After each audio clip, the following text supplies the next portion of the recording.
Hello বন্ধুরা, কেমন আছেন সবাই? আশা করি সবাই ভালো আছেন। তো welcome back to the reaction channel. নতুন একটা রিঅ্যাকশন ভিডিওতে আপনাদেরকে জানাচ্ছি স্বাগতম। ভারত বিপদে, বাংলাদেশের সামরিক শক্তির চমকপ্রদ উন্নয়ন। আমি জানি না কি এমন উন্নয়ন করলো যার কারণে ভারত বিপদে পড়ছে। ভারতের মতো এমন একটা শক্তিশালী রাষ্ট্রের সামনে বাংলাদেশের সেনাবাহিনী আসলে কতটুকু দাঁড়াতে পারবে সে ব্যাপারে আসলে সন্দেহ কাজ করে মনের মধ্যে। এরপরেও যেহেতু বলতেছে বাংলাদেশের সামরিক শক্তির চমকপ্রদ উন্নয়ন, নিঃসন্দেহে কোনো না কোনো ক্ষেত্রে উন্নয়ন তো করেছে, নাহলে কনফিডেন্টলি এই কথা বলতে পারতো না। হ্যাঁ বন্ধুরা, আজকে আমি এই ভিডিওটির উপর রিয়াকশন দিচ্ছি। দেখি বাংলাদেশের সেনাবাহিনী বা সামরিক শক্তির কোন ক্ষেত্রে এতটা উন্নয়ন ঘটছে যার কারণে পাড়া প্রতিবেশী রাষ্ট্রগুলোর বিপদে পড়ে গেছে। তো চলুন ভিডিওটা একবার দেখে আসি। Let's go. 1 2 3।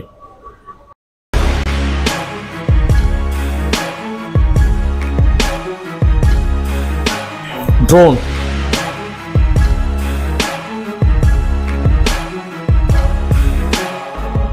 বাংলাদেশ সেনাবাহিনী প্রতিনিয়ত তাদের শক্তি বৃদ্ধি করছে। ভারতের বিরুদ্ধে নিজেদের প্রতিরক্ষা ব্যবস্থা শক্তিশালী করতে বাংলাদেশ সেনাবাহিনী নতুন নতুন সব অস্ত্র অর্ডার করেছে। সাম্প্রতিক সময়ে বিশ্বের যুদ্ধক্ষেত্রগুলোতে ধ্বংসাত্মক ক্ষমতা দেখিয়ে বিশ্বকে তাক লাগিয়ে দেয়া তুরস্কের বায়োরাক্টার টিবি-2 ড্রোন এবার যুক্ত হলো বাংলাদেশ সেনাবাহিনীর বহরে। এবং এটা তো ইন্ডিয়াও ব্যবহার করছে, মনে হয় ইন্ডিয়া ব্যবহার করতেছে বর্তমানে। পর থেকেই ভারত নানাভাবে বাংলাদেশকে অস্থিতিশীল। ইন্ডিয়াতে তো আরো ভ্যারাইটিস টাইপের ড্রোন আছে।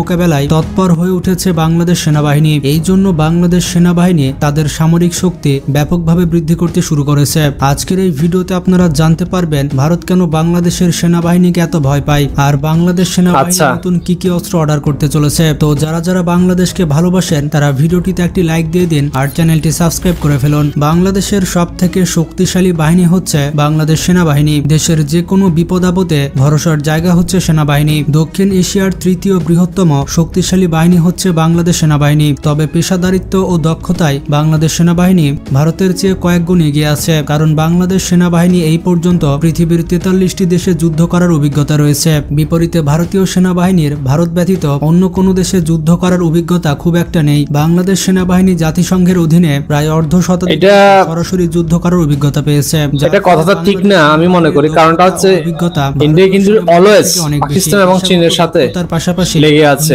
তো যুদ্ধ করার অভিজ্ঞতা ওনাদেরও আছে, ফাইট করার অভিজ্ঞতা। বিশেষ করে ভারতের হুমকি মোকাবেলায় বাংলাদেশ পৃথিবীর বিভিন্ন দেশ থেকে যুদ্ধাস্ত্র, ট্যাঙ্ক, যুদ্ধ বিমান, যুদ্ধ জাহাজ ইত্যাদি অনেক কিছু ক্রয় করতে চলেছে, যেগুলো ফোর্সেস গোল 2030 সালের মধ্যেই বাংলাদেশ সেনাবাহিনীর বহরে যুক্ত হতে চলেছে। বর্তমানে বাংলাদেশ ভারত উত্তেজনার মধ্যে বাংলাদেশ সরকার আরো বেশি পরিমাণ সমরাস্ত্র নিজ দেশে উৎপাদন এবং বাইরের দেশ থেকে ক্রয় করার সিদ্ধান্ত নিয়েছে। বাংলাদেশ এমন ভয়ঙ্কর কিছু অস্ত্র অর্ডার করেছে যেগুলো হাতে পেলে বাংলাদেশ সেনাবাহিনী আরো বেশি শক্তিশালী হয়ে যাবে। আচ্ছা, নতুন অস্ত্র অর্ডার করছে, নতুন সমরাস্ত্র। বাংলাদেশ সেনাবাহিনীর একটি কৌশলগত অস্ত্র হচ্ছে অ্যাম্ফিবিয়াস ট্যাঙ্ক। সম্প্রতি বাংলাদেশের সেনাবাহিনী চায়না থেকে 54টি উভচর ট্যাঙ্ক অর্ডার দিয়েছে। এই ট্যাঙ্কগুলো পানিতে এবং মাটিতে দুই জায়গাতে চলতে পারে। এই ট্যাঙ্ক তীব্র স্রোতের মধ্যে অনায়াসে চলতে পারে। নদীমাতৃক দেশ হওয়ার কারণে মাটিতেও চলতে পারে আবার পানিতেও চলতে পারে। তার মানে ভারত এই ট্যাঙ্কের বাধা বিপত্তি বলতে কিচ্ছু নেই। বাংলাদেশের যোগাযোগ ব্যবস্থা ভেঙে দিতে চাইবে। এর জন্য তারা বাংলাদেশের ব্রিজ, সেতু, কালভার্ট ইত্যাদির উপরে হামলা চালাতে পারে। কিন্তু বাংলাদেশের ট্যাঙ্কগুলো নদী, নালা, খাল, বিল সব জায়গাতেই চলতে পারে। আর এর জন্য যুদ্ধক্ষেত্রে এই ট্যাঙ্কগুলো সব থেকে বেশি ব্যবহার করা যাবে। টাইপ 8103 মডেলের এই ট্যাঙ্কগুলো মাটিতে এবং পানিতে সমানভাবে যুদ্ধ করতে পারে। এই ট্যাঙ্কে রয়েছে 105 মিলিমিটার মেশিন গান, রয়েছে 12.5 মিলিমিটার সেকেন্ডারি গান এবং anti tank missile firing capability. তাছাড়া বাংলাদেশ সেনাবাহিনী অস্ত্র ক্রয়ের দিক থেকে বেশ দক্ষতার পরিচয় দিয়েছে। কৌশলগত দিক থেকে বাংলাদেশ সেনাবাহিনী এই ট্যাঙ্কগুলো চীন থেকে অর্ডার করেছে, কারণ বাংলাদেশের অন্যতম প্রতিপক্ষ রাষ্ট্র হচ্ছে ভারত, আর ভারতের প্রধান শত্রু হচ্ছে চায়না। ভারত চাইলেও এই উভচর ট্যাঙ্ক চায়না থেকে ক্রয় করতে পারবে না। আর যুদ্ধক্ষেত্রে যত ইউনিক অস্ত্র দিয়ে শত্রুপক্ষকে ঘায়াল করা যায়, যুদ্ধক্ষেত্রে ততটা এগিয়ে থাকা যায়। ইতিমধ্যে চায়নার আর্মি বাংলাদেশ আর্মির জন্য এই সব ট্যাঙ্ক তৈরির কাজ শুরু করে দিয়েছে। স্থলপথের পাশাপাশি আকাশপথেও যুদ্ধের সক্ষমতা অর্জন করেছে বাংলাদেশ সেনাবাহিনী। অনেক আগে থেকে বাংলাদেশ সেনাবাহিনী তুরস্কের কাছ থেকে বাইরাক্তার ড্রোন কেনার চুক্তি করেছে। সাম্প্রতিক সময়ে বিশ্বের যুদ্ধক্ষেত্রগুলোতে ধ্বংসাত্মক ক্ষমতা দেখিয়ে বিশ্বকে তাক লাগিয়ে দেয়া তুরস্কের বায়োরাক্টার টিবি-2 ড্রোন এবার যুক্ত হলো বাংলাদেশ সেনাবাহিনীর বহরে। আকাশপথে ভারতের বিরুদ্ধে যুদ্ধে বায়োরাক্টার টিবি-2 ড্রোন হবে একমাত্র কার্যকরী অস্ত্র। তুরস্কের তৈরি এই অ্যাটাক ড্রোনগুলো কতটা ভয়ঙ্কর অস্ত্র তা আপনারা রাশিয়া ইউক্রেন যুদ্ধে দেখেছেন। ইউক্রেন যুদ্ধে মাত্র 12টি বায়োরাক্টার টিবি-2 ড্রোন দিয়ে প্রায় 3000 রাশিয়ার সামরিক যান ধ্বংস করে দিয়েছিল। আর এই ঘটনাটি যুদ্ধক্ষেত্রে একটি অবিশ্বাস্য ঘটনা। তাই তুরস্কের এই ড্রোনগুলো ছোট প্যাকেটে বড় ধামাকা। তুরস্কের এই ভয়ঙ্কর প্রাইভেট ড্রোন বিশ্বে সুনাম অর্জন করেছে। তাই বাংলাদেশ তুরস্কের কাছ থেকে এই ড্রোন অর্ডার করেছে। 2022 সালে বাংলাদেশ তুরস্কের কাছ থেকে দারুণ কার্যকারিতা আছে মনে হয় এই ড্রোনে। টিবি-2 ড্রোন ক্রয় করলেও বর্তমান পরিস্থিতিতে এই সংখ্যা আরো বাড়তে পারে বলে জানিয়েছে বাংলাদেশ সেনাবাহিনী। তুরস্কের তৈরি এই ড্রোন কেনার সবথেকে বেশি সুবিধা হচ্ছে তুরস্কের তৈরি, তুরস্কের জিনিসটাও খারাপ না, ড্রোন বিক্রি করবে না। অ্যাটলিস্ট চায়নার জিনিসটাকে অনেক ভালো আমার মনে হয়। একটা টিবি-2 ড্রোন কেনার প্রস্তাব দিলেও তুরস্ক ভারতের অনুরোধ প্রত্যাখ্যান করেছে। আর ভবিষ্যতেও তুরস্ক এই ড্রোন ভারতকে বিক্রি করবে না। তুরস্ক শুধুমাত্র তার বন্ধু দেশগুলোর কাছে এই ড্রোন বিক্রি করে থাকে। দক্ষিণ এশিয়ার দেশগুলোর মধ্যে তুরস্ক বাংলাদেশ ছাড়া শুধু পাকিস্তানের কাছে এই ড্রোন বিক্রি করেছে। বাংলাদেশের কাছে তুরস্কের তৈরি এই বায়োরাক্টার টিবি-2 ড্রোন 50টি থাকলে ভারত সহজে বাংলাদেশকে দারুণ একটা জিনিস বানায় সে তুরস্ক। অবশ্য এই জিনিসটা শুধু বন্ধু রাষ্ট্রগুলোতেই দিচ্ছে। 155 mm আর্টিলারি বাহিনী ছাড়া যুদ্ধক্ষেত্র অসম্পূর্ণ। আর্টিলারি হচ্ছে যে কোনো যুদ্ধক্ষেত্রের গেম চেঞ্জার, কারণ আর্টিলারি দিয়ে যে কোনো যুদ্ধের মোড় ঘুরিয়ে দেওয়া সম্ভব। বলা হয়ে থাকে যে দেশের আর্টিলারি ক্ষমতা যত বেশি সে দেশের যুদ্ধ জয়ের সম্ভাবনা তত বেশি। যেমনটা জানেন, বাংলাদেশের সাথে ভারতের 4246 কিলোমিটার সীমান্ত রয়েছে। ভারতের সাথে এই সকল সীমানার বেশিরভাগই সমতল ভূমি। আর এই সকল সমতল ভূমির যুদ্ধক্ষেত্রে আর্টিলারি গুরুত্বপূর্ণ ভূমিকা পালন করবে। বর্তমানে বাংলাদেশে সর্বমোট 21টি আর্টিলারি রেজিমেন্ট রয়েছে। বাংলাদেশ সেনাবাহিনী তাদের সক্ষমতা বৃদ্ধির জন্য আমেরিকার তৈরি 155 মিলিমিটার আর্টিলারি ক্রয় করার টেন্ডার দিয়েছে। আমেরিকার তৈরি এই আর্টিলারির বিশেষ বৈশিষ্ট্য হচ্ছে এই আর্টিলারি খুব সহজে হেলিকপ্টারের মাধ্যমে এক স্থান থেকে অন্য স্থানে নিয়ে যাওয়া যায়, যার ফলে যুদ্ধকালীন সময়ে বাংলাদেশ সেনাবাহিনী এই আর্টিলারিগুলো প্রয়োজন অনুযায়ী এক জায়গা থেকে অন্য জায়গায় নিয়ে যেতে পারবে। 155 mm আর্টিলারির এক একটির ওজন হচ্ছে 4.5 টন এবং এই আর্টিলারি পরিচালনা করার জন্য 7 জনের একটি দলের প্রয়োজন হয় এবং এই আর্টিলারির রেঞ্জ 40 থেকে 50 কিলোমিটার পর্যন্ত হয়ে থাকে।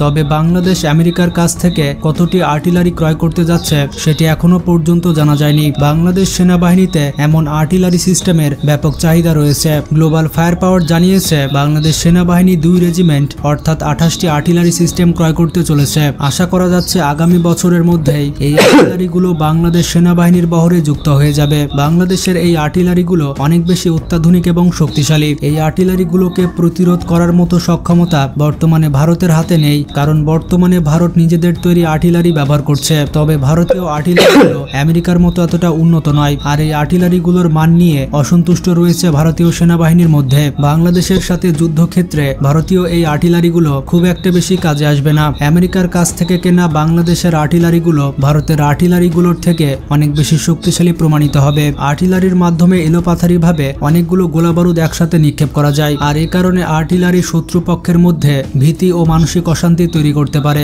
আর্টিলারির আক্রমণগুলি শত্রুপক্ষের মনোবল ভেঙে চূর্ণ বিচূর্ণ করে দেয়।